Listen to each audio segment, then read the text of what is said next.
Setting up goals in problem formulation in a modeling project. This video is part of a course on food physics, of which this belongs to the modeling section. This is the second one in a series of 7 videos, and it is about setting up of the goals in a modeling project. As you watch the video, when suggested, you can stop and apply the principles to your own model before moving on to the next step. Before we get started in details of problem formulation, we have to ask the right question, and I will let you read the quote here.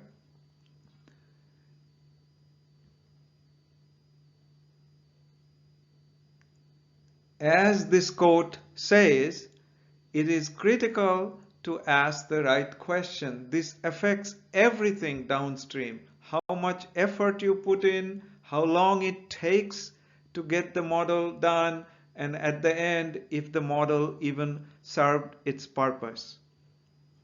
In designing a product or a process, we can think of all kinds of aspects, descriptors of quality and safety. However, a model can only compute numbers. So it is important to state our goal quantitatively that can be computed by the model, like temperature, bacterial concentration, and so on. So let's take the example of reheating.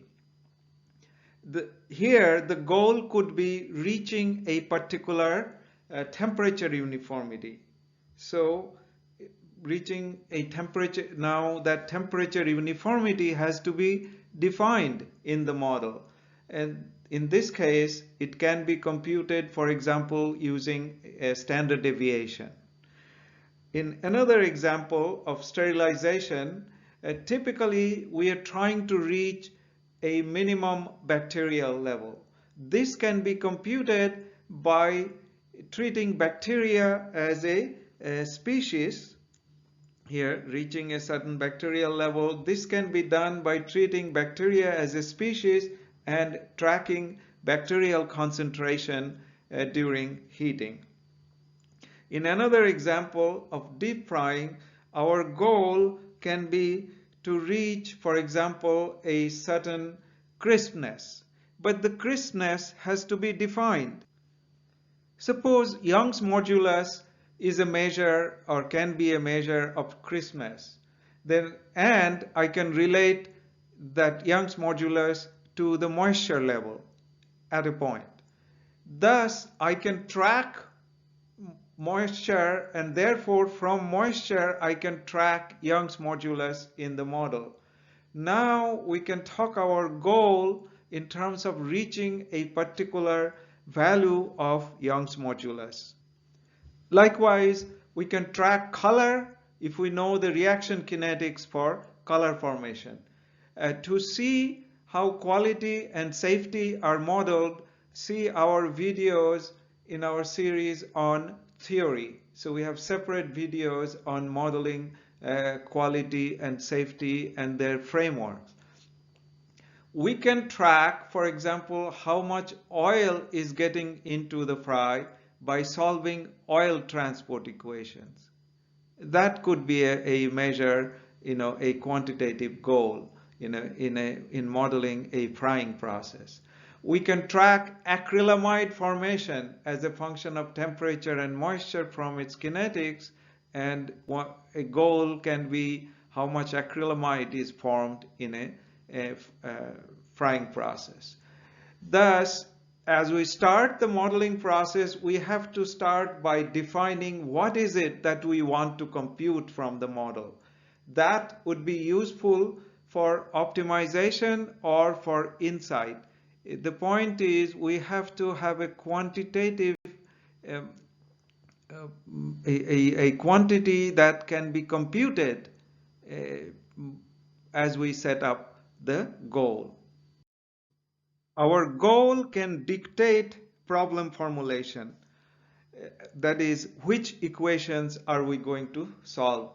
For example, in modeling a frying process, if we are interested in oil pickup here, this one, then we don't need to model, for example, the crispiness, the changes in modulus that I just talked about, or the color kinetics and the calculation of color values or the acrylamide quantities. We don't need this, and that will save a lot of computing and lots of uh, details in problem formulation.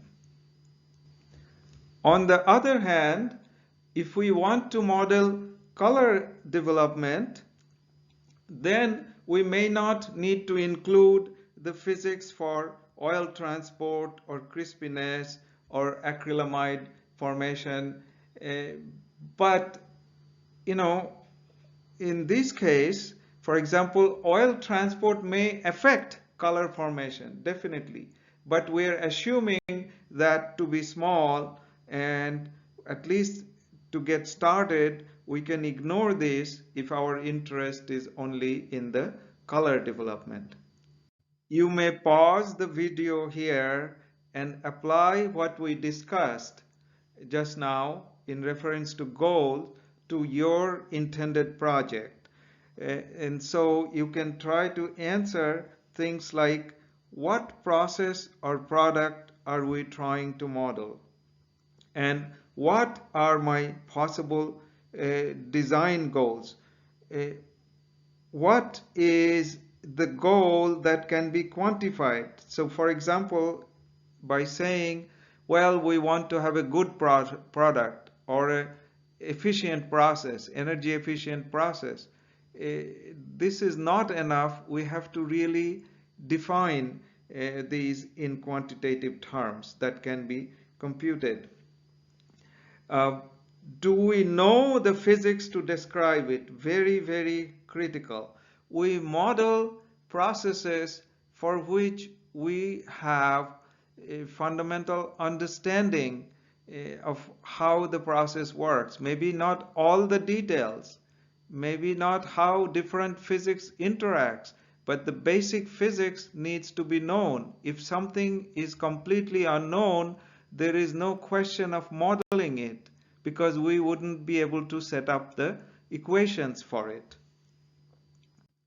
That concludes the video on setting up of goals as part of problem formulation in a modeling project. The other videos as part of problem formulation can be seen here, and the very next one that follows this is this one on geometry, where we talk about how to simplify the geometry.